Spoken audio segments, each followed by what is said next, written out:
Have you ever had that mental tug of war? Stay or go? Quit or keep going? Move or wait?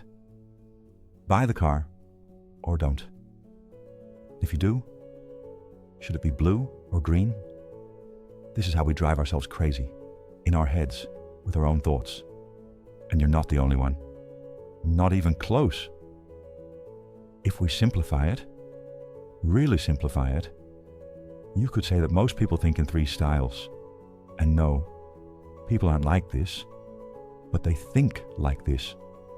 Or maybe it's better to say, everyone has all three thinking styles in them.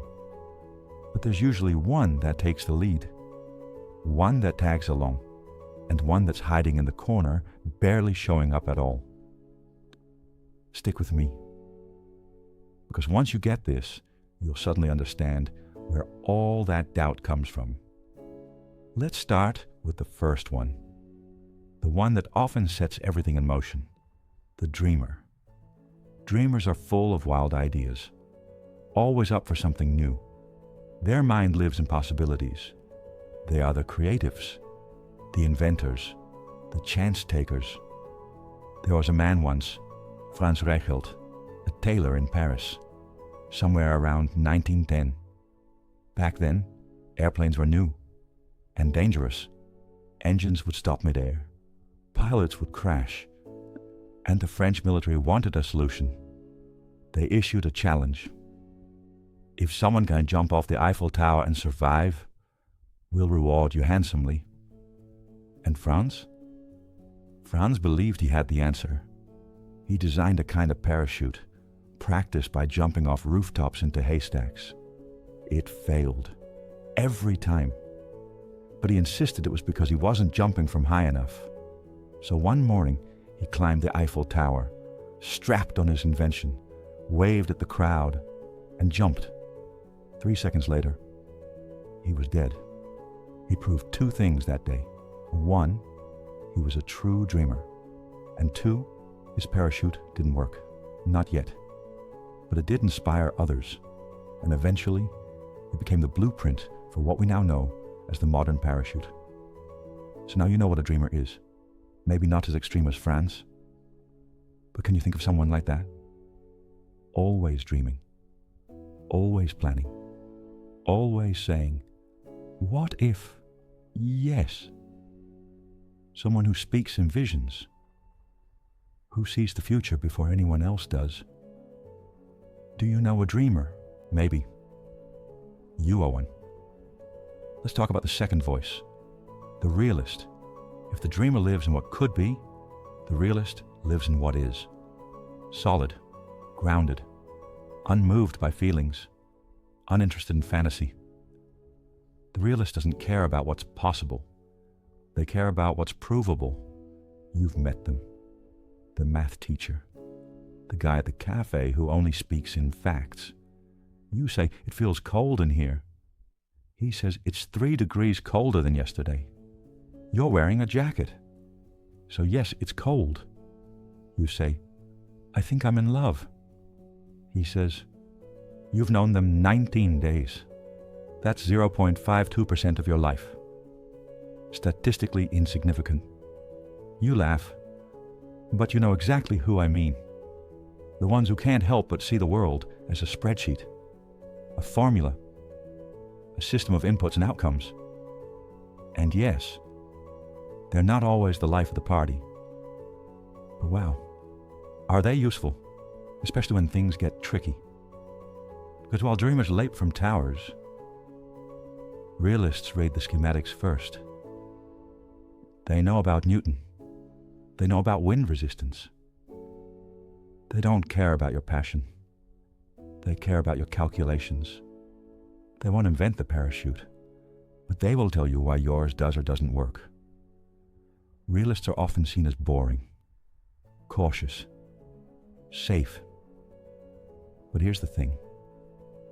They're the ones who make the bridges stand, who make the trains run, who keep the planes in the air after the dreamers take off.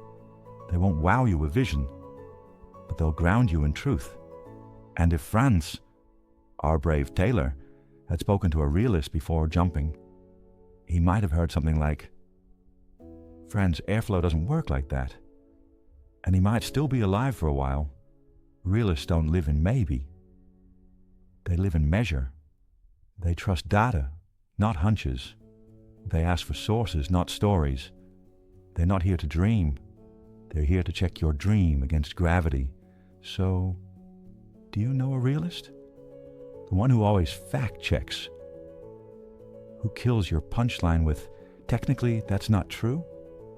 Maybe it's someone in your family, a colleague, or maybe that voice lives in you. And when it speaks, everything has to make sense.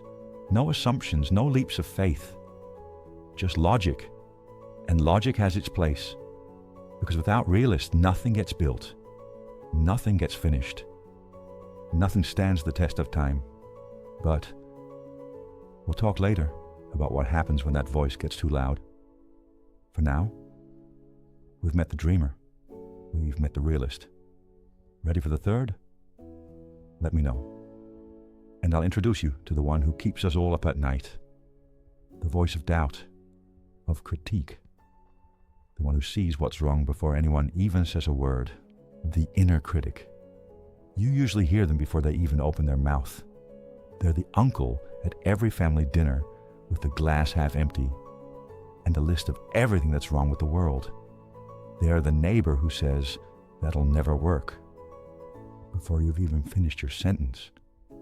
They're the person who sees your new idea and instantly comes up with 300 reasons why it won't work, why it's not smart, and how it'll probably ruin your life.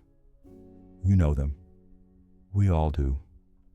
They sit in the corner at parties, alone because, let's be honest, they can be exhausting. These are the people who keep their kids in floaties until they're 20 because you never know. Better safe than sorry. What if? And yes, they kill a lot of ideas. But they also have a point.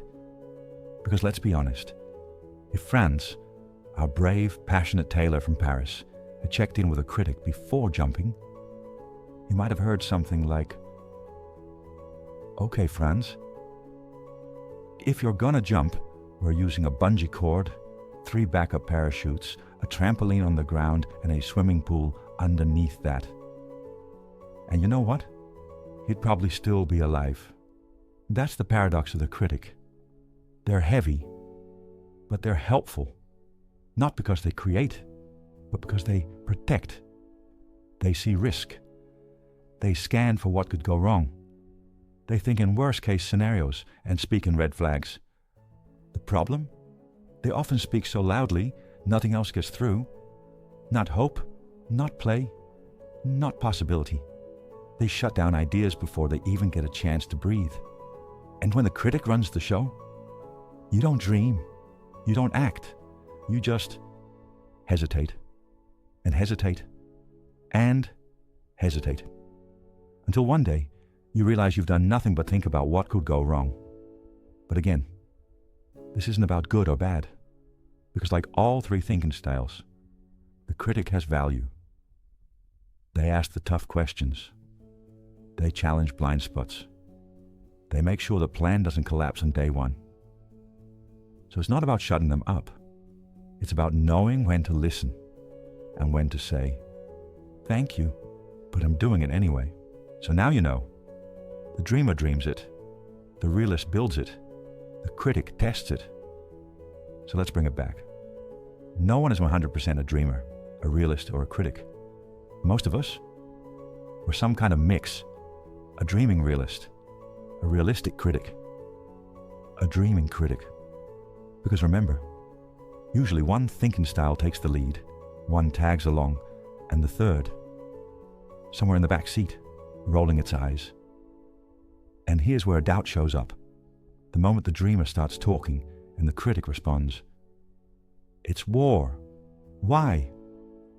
Because the dreamer thinks in what if it works. The critic thinks in what if it doesn't. And both believe they're being rational. Both feel true. But neither is based on facts. It's all perception, all pattern, all internal logic that hasn't been tested yet.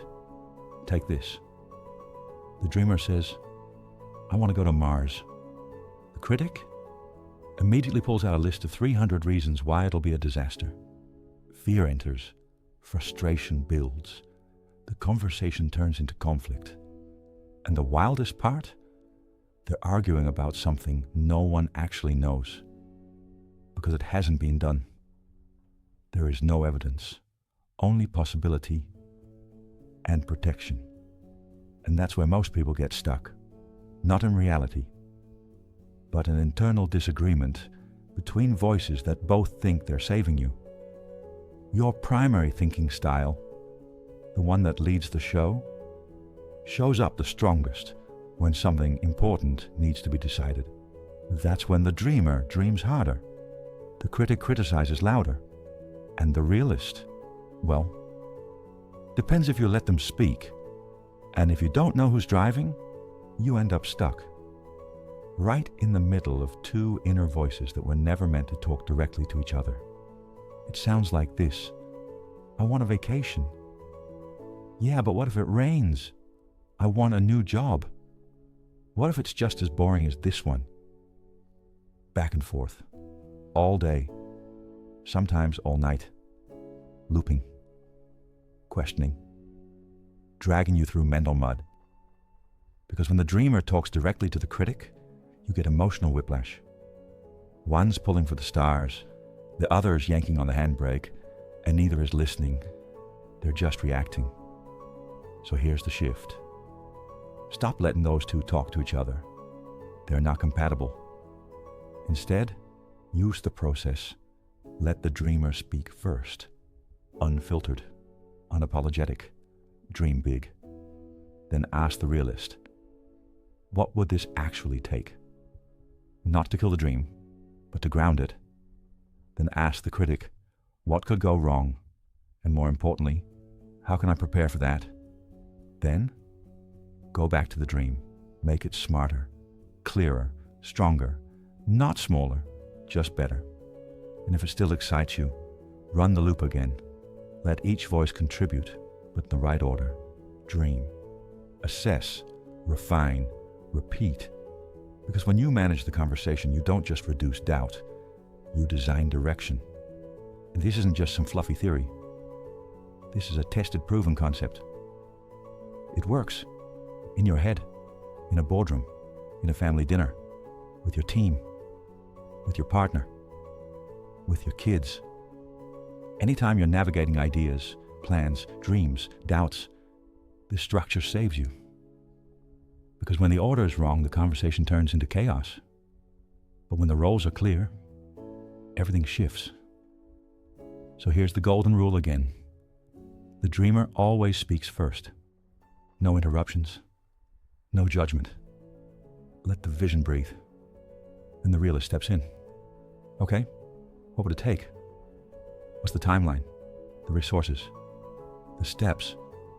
Only after that, the critic is invited. What might go wrong? What do we need to watch out for? And now listen carefully.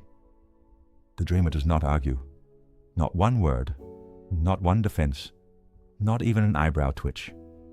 The dreamer listens, takes notes, and gets to decide, completely on their own, what to take in and what to leave behind. That's the deal. The critic gives input. The dreamer receives it. And that's where it ends. No debate, no drama, just space. Because when you honor the order, you remove the internal war, and what's left is a clear mind, a strong idea, and a direction you actually want to follow. Not perfect, but grounded, inspired, and yours.